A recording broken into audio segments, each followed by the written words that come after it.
Thank you, Madam Chair. I just want to say that I hope that the Assembly members will seriously reconsider in an effort to not override the veto of the mayor. One of the things that I think has become abundantly clear, especially just in the last few hours, is how divisive this community is over this issue.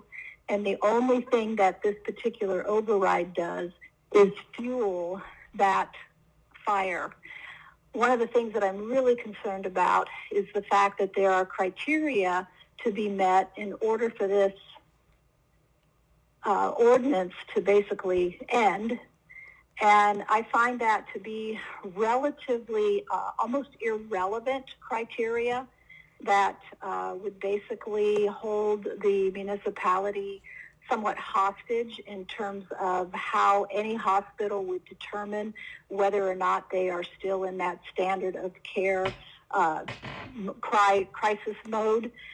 And that just makes it really difficult to come up with any clear and decisive manner by which we would know whether or not that threshold was being met or not. So that was one of my hesitations for even seeing this ordinance passed to begin with. But I think now that the mayor has seen some of that as well and is looking at how this really does impact the community, I don't believe that it is wise by any means to try to overrule it. I certainly understand some people's desire to want to go against anything that the mayor does. We know that that's fairly prevalent by many members on this body, so they certainly have the right to say that. But just in terms of really what is in the best interest of this community, overriding a veto by the mayor of something of this magnitude is not a good idea.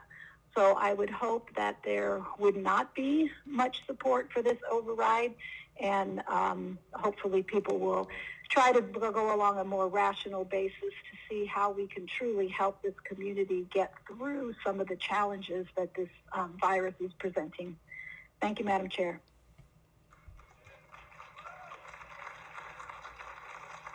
Thank you, Ms. Kennedy. Mr. Constant, you're in the queue next. Thank you. I just would like to defend the reputation of myself and others. I'm not doing this to spite the mayor or because he objects. I'm doing this because it's the right thing to do.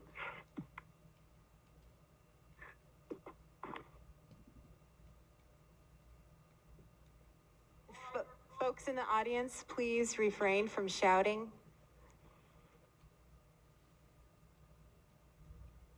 Mr. Peterson? Thank you, Madam Chair. And I just wanted to state that my motivation for bringing this emergency ordinance forward had nothing to do with a power grab or politics in any way. It was all to preserve the health of the members of this community and save lives. Thank you. Thank you, Mr. Peterson. Seeing no other members in the queue, members may proceed to vote on the motion to override the veto. A yes vote overrides the veto. A no vote does not.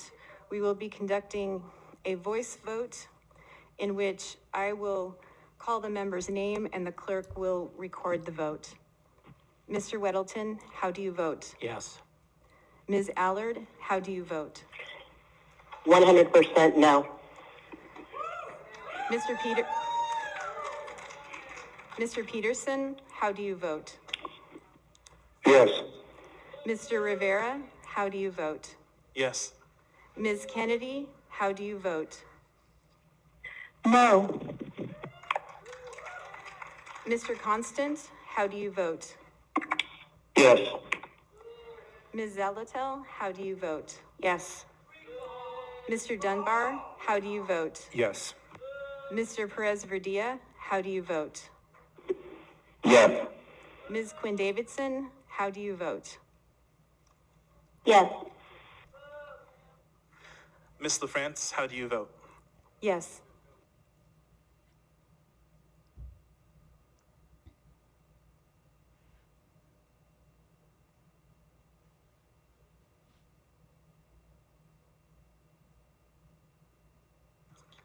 Madam Clerk, do you have the results of the vote?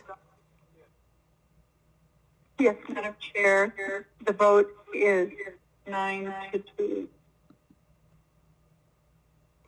The motion to override the veto passes 9-2. Mr. Rivera? Thank you, Madam Chair. I move for immediate reconsideration. Second. Second. The motion for immediate reconsideration has been made by Mr. Rivera and seconded by Ms. Zelato.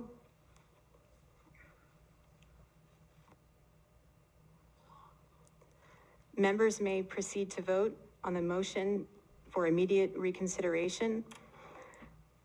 A yes vote brings the motion back before us. A no vote does not.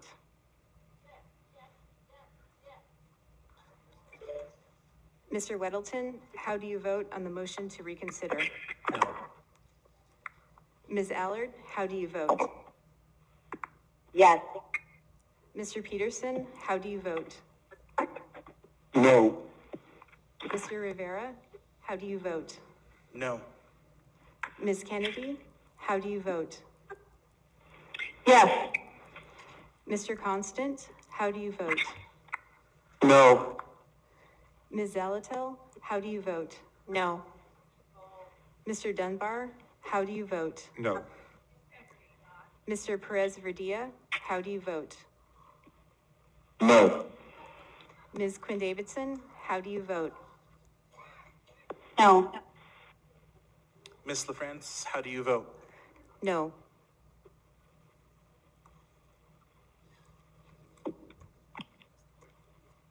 Madam Clerk, do you have the results? Madam Chair, the motion for immediate reconsideration fails 9-2.